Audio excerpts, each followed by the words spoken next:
Arts college ground లో జరగబోయేటటువంటి కార్యక్రమం ఎలాగైనటువంటి ఏర్పాట్లు చేసుకోవడం కోసం ఈరోజు కార్యక్రమం మీటింగ్ ఏర్పాటు చేసుకోవడం జరిగింది.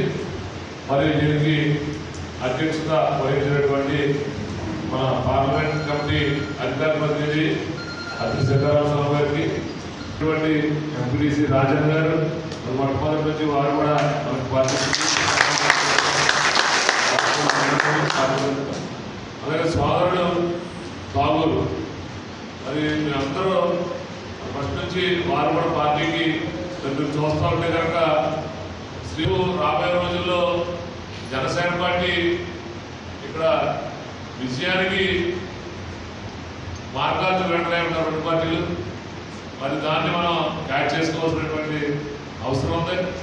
మరి మనం పెద్ద మన చిన్న కాదు, మరి అందరూ కష్టపడుతున్నారు. గొంచాల నుంచి ఫస్ట్ నుంచి అచ్చిపేటలో గొంచాల నుంచి లక్ష్మణరావు ఉన్నారు, అలాగే బుజ్జి గారు మొత్తం అక్కడ ఆది గోవింద్ అందరూ అచ్చిపేట నుంచి ఎక్కలేకుండా కేవలం పవన్ కళ్యాణ్ గారు కావాలనేటువంటి దాని మీద వీరందరూ మరి పార్టీకి సంపూర్ణ మద్దతు, వాళ్ళకి ఎంత పెద్ద అధికారంలోకి కూడా సంపూర్ణ మద్దతు తెలిపినందుకు రాబోయే 2-3 రోజుల్లో మన నామినేషన్స్కి వెళ్ళవలసి ఉంటుంది. ఇక్కడ పార్టీ అభ్యర్థి ఎవరైనప్పటికీ 2 రోజులు మన అందరూ ఆయన వెంట ఉందామని, మరి ఇప్పుడు వరకు మీరు అందరూ అన్నిటిని ఎదుర్కొని మీరు నిలబడినందుకు కొంతమంది హేళనలు జనసేన పార్టీ అందరూ కలిపే రామేశ్వరంపేట దాటాలి.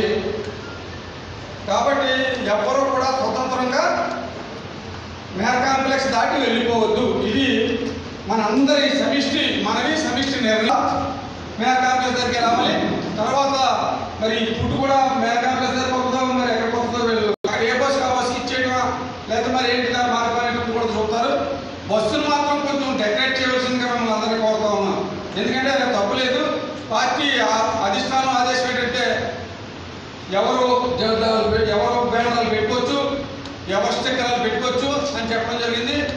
మనం సమిష్టిగా చేస్తున్నాం. నేను ప్రొద్దుట గాంధీ గారికి నేను ఫోన్ చేయడం జరిగింది. ఆయన చెప్పింది పెద్దాపురం నియోజకవర్గం ఈ టీము అక్కడికి వెళ్ళిన తర్వాత పవన్ కళ్యాణ్ గారు మన అభ్యర్థిగా భుజాల మీద వేసుకుని వెనక్కి వస్తాం. మనం రేపు సోమవారం నుండి మళ్ళీ సోమవారం లోపుగా మనకు ఎవరో ఒకరిని పెళ్లి కొడుకుని ఆయన అప్పచెప్తాడు. పల్లకీలో కూర్చోబెట్టుకుని మనం అందరం కూడా అతన్ని గెలిపించి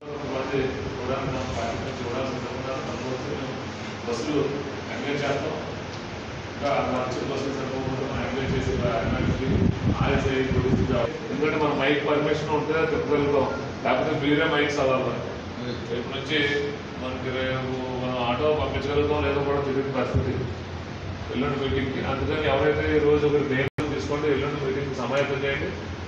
మనం మీకు 9 గంటలకల్లా మార్నింగ్ 9 రేపు నైట్గా బస్సులు పంపించేసి ఏర్పాటు చేస్తాం.